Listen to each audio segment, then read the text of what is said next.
Exercise 1620, the operating activities section. So here's the accounting records of XYZ Sales Incorporated.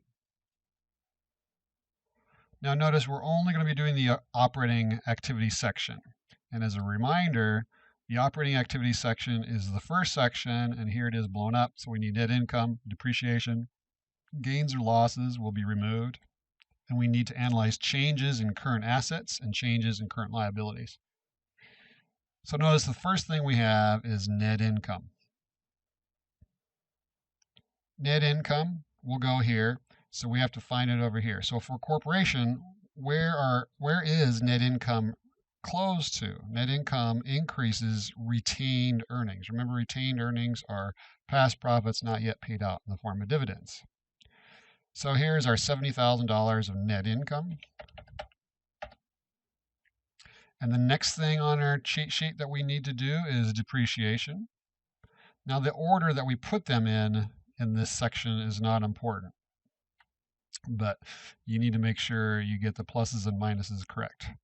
So depreciation, when we record depreciation expense, the same number is going to go into the accumulated depreciation account. So notice we have accumulated depreciation increasing by $4,000 due to that depreciation expense. So we're going to add that.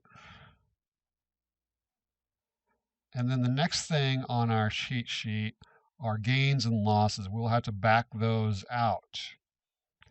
And looking over here, there is no information on gains or losses. We would also find that on the income statement. They do not give us the income statement, so they would have had to have that as additional information. There is no gains or losses, so we will skip that. Next in line are we need to analyze changes to current assets. So using this to block things out, we've got AR. Looks like AR started at $20,000 and ended at $15,500. So we got a $4,500 decrease in AR.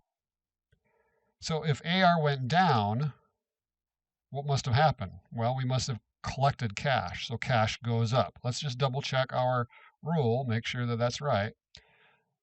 A decrease in a current asset, we will add. Decrease in AR, we're going to add that $4,500. Now, let's analyze another current asset, inventory. So inventory increased by $12,000. Here's the beginning, here's the ending. So what causes our inventory to increase? Well, we must have purchased inventory. And what happens to cash if we purchased inventory? Cash went down. So we need to subtract that. Minus $12,000 increase in merchandise inventory. The next thing to analyze is AP. AP increased from $14,000 to $19,000. Looking at our rules, increase in current liabilities, you're going to add that.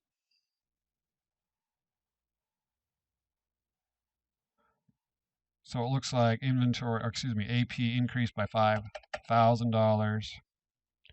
Increase in AP. Now, if you forgot why that rule exists, don't forget to go back and view that video. Remember, the opposite rule is easy to understand. If liabilities decreased, then then we must have paid off our liabilities, therefore cash goes down. So the opposite rule exists for an increase in current liabilities. So we're now done analyzing all the data in the data table. Remember, we don't analyze the cash in the operating activity section. It goes at the bottom of the statement of cash flows, which we're not going to do in this exercise. So now what we need to do is sum these up and put the total here. We get $1,500 positive. And then to figure out our net cash provided by operating activities, we add the $70,000 plus $1,500, we get $71,500. So what this means is the company has positive cash flow from their operating activities, the main portion of their business, buying and selling products in this case, since they have inventory.